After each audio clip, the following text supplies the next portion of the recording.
Welcome to this episode of the Captains of Cement and Concrete Leader series. Today we are very pleased to have Mr. Khaled El Dokani. He's the CEO of Lafarge Africa PLC. Thank you for joining us today. My pleasure.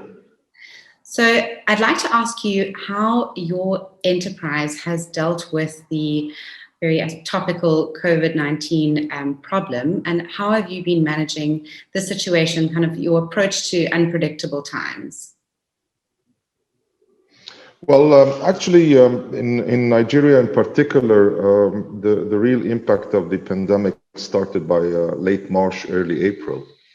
And the good part of it that we have used a lot of the learnings that the group as Lafarge Holcim International has faced since the pandemic started in China much earlier and followed by Europe.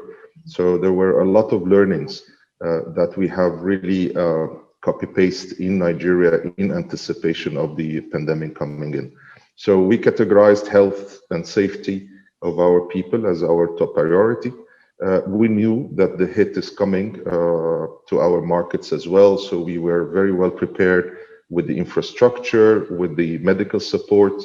We always kept our people and contractors as our top priority in managing the pandemic when it arrived in Nigeria.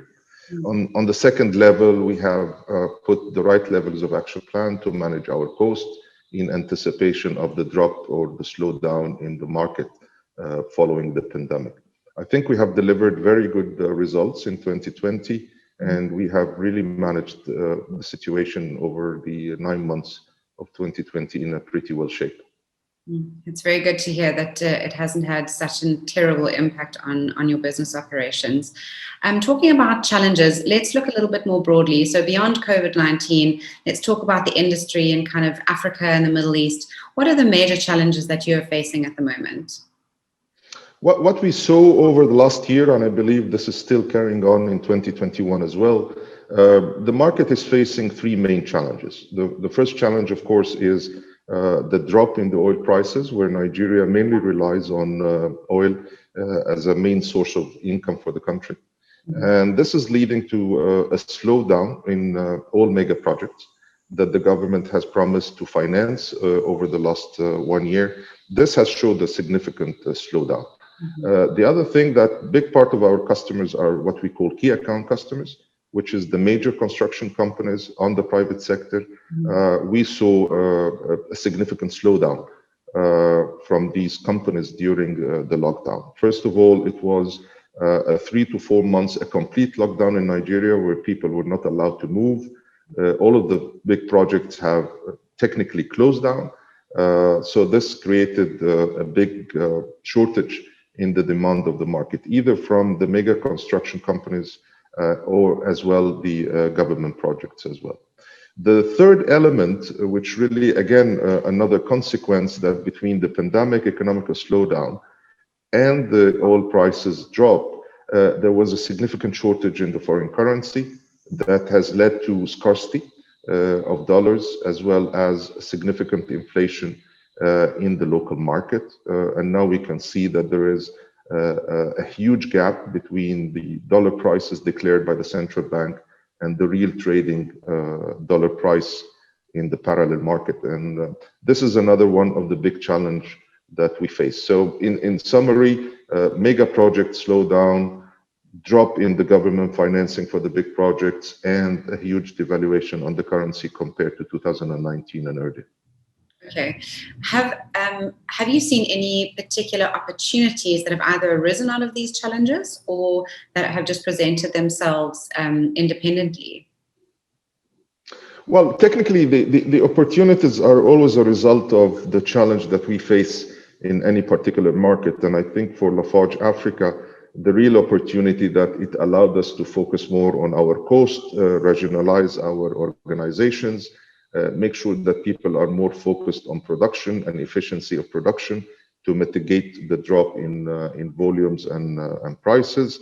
And I think this has really proven a very solid organization of Lafarge Africa during the last year, which at the end of the day has led to a significant improvement in our results compared to 2019. Okay. What the topic that's on everybody's lips besides COVID-19 is the rise of the fourth industrial revolution, and what technology and automation is doing for not only the cement and concrete industry, but industry in general. Can you tell us a little bit about how your organization or enterprise has embraced technology, how you plan to integrate it or use it, or what your experience has been with the fourth industrial revolution so far? Well, actually, this is one of the main key pillars that we capitalize on, and we strongly believe as a group, and definitely in Lafarge Africa, in technology. So over the last year, we have converted 30% of our customers into digital platform, where our customers and distributors now are directly linked on a lifetime basis with their information, where they can make payment, they can see the dispatches, they can follow up the delivery of the products, they can reconcile their accounts. So now we have a very strong digital platform where 40% of the orders that we receive are via our digital platform, which is TAC. And in the same time, the customers and the distributors are much more comfortable to be on a live shared data on their information, their consumption, the level of stocks, the reordering process. So technology is really one of the big elements which is coming forward. And I believe Lafarge Africa, among the Nigerian market, is one of the leading companies in that domain. The other element of technology is how can we use technology in the improvement of our industrial platform, whether on health and safety parameters, on environmental parameters, monitoring our production efficiencies and so on. And we have systems and tools which is linked with our corporate office as well, where we can keep a continuous monitoring to our performance and KPIs on the industrial side. So yes, we are looking very much into developing our digital platform. We have already started since 2019 late, and it has been a significant improvement in 2020. That's so great to hear that the technology has been so well embraced by Lafarge Africa. So being based in Nigeria, you have multiple operations around the continent. Are there any particular regional factors that affect any of your operations beyond general challenges that are specific to the region? Yeah, Middle East and Africa, excluding the GCC or the Gulf area, it has the two sides of the coin. There is a major expansion in terms of demographics.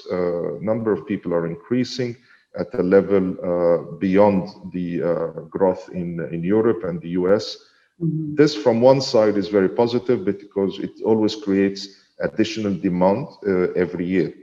However, on the flip side, the structure of most of the African countries on how can we convert our ideas, the government plans into execution, and how fast track these projects on the ground is still a big struggle. So I think the more and more there is a structured way of developing the mega projects in the country, and make the execution faster by developing the infrastructure, the human resources. I think the future of Africa is quite positive. Again, one of the main differences that we see compared to other regions is the delta between the consumption and the supply. Still, the supply in Africa is understated. I think there is a potential of investment in not necessarily in Nigeria, but if we're talking about Africa in general. And this still forms a good opportunity for enhancement of the market and probably a better supply chain in the future. Okay, very interesting. Lastly, our final question is, we'd like to know a little bit more about you, the person. So the man behind the machine, when you're not thinking of cement and concrete production, what do you like to do in your free time? Well, on the personal level, Nigeria is one of the very interesting countries. I've been in so many countries within Lafarge Holcim. I still believe in terms of networking, even here on the sports level, It's a very interesting country. On the personal level, I enjoy very much tennis, and I keep really focusing on maintaining 2 to 3 times a week on playing tennis. It's very difficult here to spend probably 11 hours working, and if you don't practice, if you don't really look after your health, it becomes a real challenge. So one of the very convenient sports I have here is tennis. Well, Mr. Khaled El Dokani, the CEO of Lafarge Africa PLC, thank you so much for joining us today for the Captains of Cement and Concrete Leader Series by Concrete Trends. It was a pleasure to have you. It's my pleasure. Thank you so much. Great.